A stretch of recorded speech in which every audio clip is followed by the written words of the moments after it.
June 9, 1912. ನೋಡಿ guys, U S ಎಲ್ಲಿ lava ಅನ್ನೋ ರಾಜ್ಯದಲ್ಲಿ ವೆಲಿಸ್ಕಾ ಅನ್ನೋ ಒಂದು ಟೌನ್ ಇರುತ್ತೆ. ಆ ಟೌನು ತುಂಬ ಪೀಸ್ಫುಲ್ ಟೌನ್ ಆಗಿರುತ್ತೆ.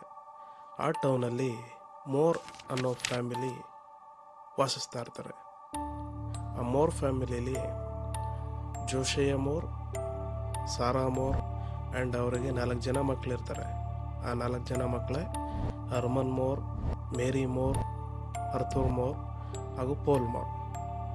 ಈ ಮೋರ್ ಫ್ಯಾಮಿಲಿ ಹೆಂಗೆ ಅಂತ ಅಂದರೆ, ಇವರು ಆ ಟೌನಲ್ಲಿ ತುಂಬ ಪರಿಚಿತವಾದಂಥ ಫ್ಯಾಮಿಲಿ ಆಗಿರ್ತಾರೆ ಹಾಗೂ ತುಂಬ ಇಷ್ಟಪಡ್ತಾ ಇದ್ದಂಥ ಕುಟುಂಬ ಆಗಿರ್ತಾರೆ. ಅಂದರೆ ಆ ಟೌನಲ್ಲಿ ಎಲ್ಲರಿಗೂ ಗೊತ್ತಿರ್ತಾರೆ, ಎಲ್ಲರೂ ತುಂಬ ಇಷ್ಟಪಡ್ತಾ ಇರ್ತಾರೆ ಇವ್ರನ್ನ. ಅದೇ ಜೂನ್ 9, 1912 ಸಂಜೆ ಮೋರ್ ಫ್ಯಾಮಿಲಿ ಪ್ರೆಸ್ಬಿಟೇರಿಯನ್ ಚರ್ಚ್ಗೆ ಅಟೆಂಡ್ ಆಗ್ತಾರೆ. ಆ ಚರ್ಚಲ್ಲಿ ಚಿಲ್ಡ್ರನ್ಸ್ ಡೇ ಸಂಬಂಧವಾಗಿ ಪ್ರೋಗ್ರಾಮ್ ನಡೀತಾ ಇರುತ್ತೆ. ಆ್ಯಂಡ್ ಆ ಪ್ರೋಗ್ರಾಮ್ನ ಆರ್ಗನೈಸ್ ಮಾಡಿದ್ದೆ ಸಾರಾ ಮೋರ್. ಈ ಪ್ರೋಗ್ರಾಮ್ನೆಲ್ಲ ಮುಗಿಸ್ಕೊಂಡು ಸುಮಾರು 9:30 ಸಮಯಕ್ಕೆ ಮೋರ್ ಫ್ಯಾಮಿಲಿ ಮನೆಗೋಡಕ್ಕೆ ತಯಾರಾಗ್ತಾರೆ. ಬಟ್ ಮೋರ್ ಫ್ಯಾಮಿಲಿಯ ಮಗಳಾದಂತಹ ಮೇರಿ ಮೋರ್ ಏನಿದ್ದಾಳೆ, ಇವಳು ತನ್ನ ಫ್ರೆಂಡ್ ಆದಂತಹ ಇಬ್ಬರು ಸ್ನೇಹಿತೆಯರನ್ನ ಮನೆಗೆ ಇನ್ವೈಟ್ ಮಾಡ್ತಾಳೆ. ಅವರೇ ಸ್ಟಿಲ್ಲಿಂಗರ್ ಸಿಸ್ಟರ್ಸ್. ಈಗ ಟೋಟಲಾಗಿ ಮೋರ್ ಫ್ಯಾಮಿಲಿ ಮೆಂಬರ್ಸ್ ಆದಂತಹ 6 ಮೆಂಬರ್ಸ್ ಹಾಗೂ ಸ್ಟಿಲ್ಲಿಂಗರ್ ಸಿಸ್ಟರ್ಸ್ ಆದಂತಹ 2 ಮೆಂಬರ್ಸ್, ಟೋಟಲಾಗಿ 8 ಜನ ಮೋರ್ ರೆಸಿಡೆನ್ಸ್ಗೆ ಓಡ್ತಾರೆ. ಎಲ್ಲರೂ ಮನೆಗೆ ಹೋಗಿ ಖುಷಿಯಿಂದ ಟೈಮ್ ಸ್ಪೆಂಡ್ ಮಾಡಿ ಮಲಗಿರ್ತಾರೆ. ಜೂನ್ 10, 1912. ನೋಡಿ ಫ್ರೆಂಡ್ಸ್, ಅವತ್ತಿನ ದಿನ ಬೆಳಗಿನ ಜಾವ 7 ಗಂಟೆಗೆ ಮೋರ್ ರೆಸಿಡೆನ್ಸ್ ಪಕ್ಕದ ಮನೆಯವರಾದಂತಹ ಮೇರಿ ಪೆಕಮ್ ಅವರು ಒಂದನ್ನು ನೋಟಿಸ್ ಮಾಡ್ತಾರೆ. ಅದೇನೆಂದರೆ, ಮೋರ್ ರೆಸಿಡೆನ್ಸಿಂದ ಯಾರೂ ಹೊರಗಡೆ ಬಂದಿರಲ್ಲ. ಇದನ್ನು ನೋಟಿಸ್ ಮಾಡಿದಂತಹ ಮೇರಿ ಪೆಕಮ್ ಅವರು ಹೋಗಿ ಮೋರ್ ರೆಸಿಡೆನ್ಸ್ನ ಬಾಗಿಲನ್ನ ತಟ್ತಾರೆ. But no response and door was locked. ಇದನ್ನು ತಿಳಿದಂತಹ ಮೇರಿ ಪೆಕಮ್ ಅವರು ಜೋಶಯ್ಯ ಮೋರ್ ಅವರ ಬ್ರದರ್ ಆದಂತಹ ರೋಸ್ ಮೋರ್ಗೆ ಕಾಲ್ ಮಾಡ್ತಾರೆ. ಆ ರೋಸ್ ಮೋರ್ ಅವರು ಮನೆ ಹತ್ರ ಬಂದು ಅವರು ಡೋರ್ನ ನಾಕ್ ಮಾಡ್ತಾರೆ. ಏನೂ ರೆಸ್ಪಾನ್ಸ್ ಇರಲ್ಲ, ಡೋರ್ ಲಾಕ್ ಆಗಿರುತ್ತೆ. ಆದ್ದರಿಂದ ರೋಸ್ ಮೋರ್ ಅವ್ರ ಹತ್ರ ಒಂದು ಕಾಪಿ ಕೀ ಇರುತ್ತೆ ಮನೆಯದು. ಅದರಿಂದ ಆ ಕಾಪಿ ಕೀ ಏನಿದೆ ಅದನ್ನು ಯೂಸ್ ಮಾಡಿಕೊಂಡು ಡೋರ್ನ ಓಪನ್ ಮಾಡ್ತಾರೆ. ಹಾಗೂ ಮೇರಿ ಪೆಕಮ್ ಅವರು ಹೊರಗಡೆ ಬಾಗಿಲ ಹತ್ರ ನಿಂತಿರ್ತಾರೆ. ಈ ರೋಸ್ ಮೋರ್ ಅವರು ಒಳಗಡೆ ಏನು ಹೋಗ್ತಾರೆ, ಅವಾಗ ಅವ್ರು ನೋಡಿದಂಥ ದೃಶ್ಯನೇ ತುಂಬ ಭಯಂಕರವಾಗಿರುತ್ತೆ.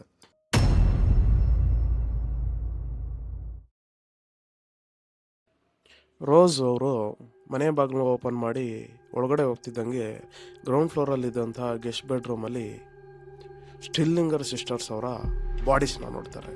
ಹೌದು, ಅವತ್ತಿನ ಹಿಂದಿನ ದಿನ ಗೆಸ್ಟಾಗಿ ಬಂದಂತಹ ಲೀನಾ ಸ್ಟಿಲ್ಲಿಂಗರ್ ಹಾಗೂ ಈನಾ ಸ್ಟಿಲ್ಲಿಂಗರ್ ಅವರು ಹೆಣ ಆಗಿರ್ತಾರೆ ಅಲ್ಲಿ. ಆ ಬಾಡೀಸ್ನ ನೋಡಿದ ತಕ್ಷಣ ರೋಸ್ ಮೇರಿ ಪೆಕಮ್ ಅವ್ರಿಗೆ ವೆಲಿಸ್ಕಾದ ಪೊಲೀಸ್ ಆಫೀಸರ್ಗೆ ಕಾಲ್ ಮಾಡೋಕ್ಕೆ ಹೇಳ್ತಾರೆ.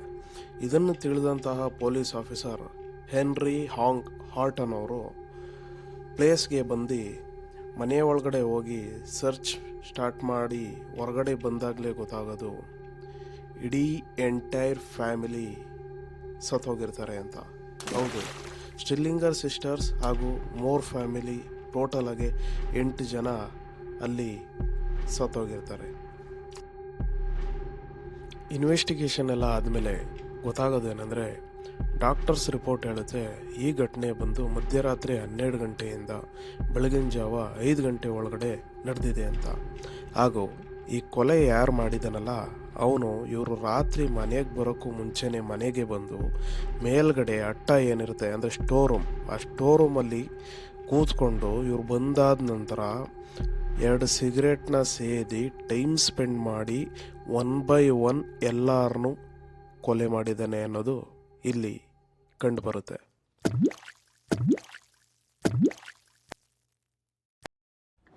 ಈ ಕೊಲೆಗಳನ್ನ ಆ ಕಿಲ್ಲರ್ ಏನಿದ್ದಾನೆ ಜೋಶಿಯಾ ಮೋರ್ ಅವರಿಗೆ ಸಂಬಂಧಪಟ್ಟಂತಹ ಕೊಡಲಿ ಅಂದರೆ ಒಂದು ಆ್ಯಕ್ಸಿಂದ ಮಾಡಿರೋ ಅಂಥದ್ದು ಅಂತ ಕಂಡುಬರುತ್ತೆ. ಹಾಗೆ ಯಾವ ರೀತಿ ಕೊಲೆಗಳನ್ನ ಮಾಡಿರ್ತಾನೆ ಅಂತ ತಿಳ್ಕೊಳಿಕ್ಕೆ ಬಂದರೆ, ಎಲ್ಲರೂ ಮಲಗಿರುವಂಥ ಟೈಮಲ್ಲಿ ಆ ಟಿಕ್ ಅಂದರೆ ಆ ಅಟ್ಟದಿಂದ ಕೆಳಗಡೆ ಇಳಿತಿದ್ದಂಗೆ ಬರುವಂಥದ್ದೇ ಮಾಸ್ಟರ್ ಬೆಡ್ರೂಮ್. ಆ ಬೆಡ್ರೂಮಲ್ಲಿ ಜೋಶಿ ಅಮೋರ್ ಹಾಗೂ ಸಾರಾ ಅಮೋರ್ ಅವರು ಮಲಗಿರ್ತಾರೆ. ಫಸ್ಟು ಈ ಕಿಲ್ಲರು ಆ ಮಾಸ್ಟರ್ ಬೆಡ್ರೂಮಿಂದನೇ ಎಲ್ಲರನ್ನೂ ಸಾಯಿಸ್ಕೊಂಡು ಬರಲು ಶುರು ಮಾಡ್ತಾನೆ.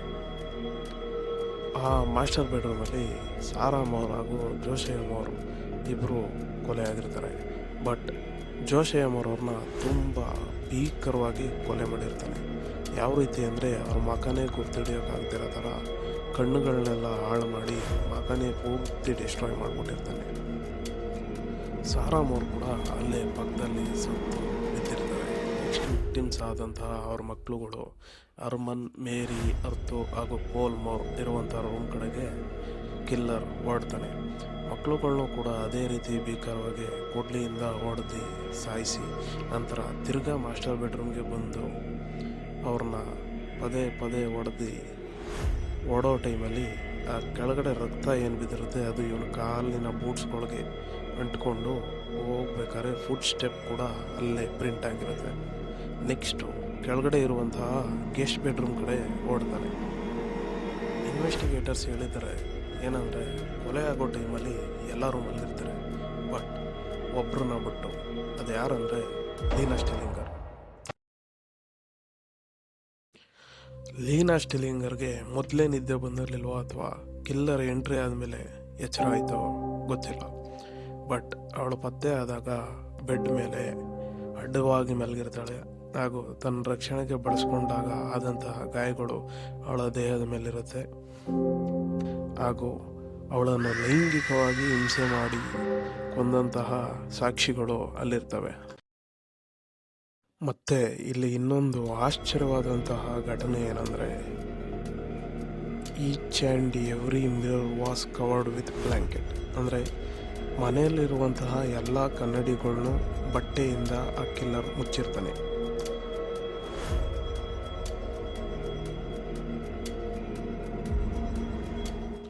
ನೋಡಿ ಫ್ರೆಂಡ್ಸ್, ಇದಾಗಿತ್ತು ಇವತ್ತಿನ ಎಪಿಸೋಡ್ 1.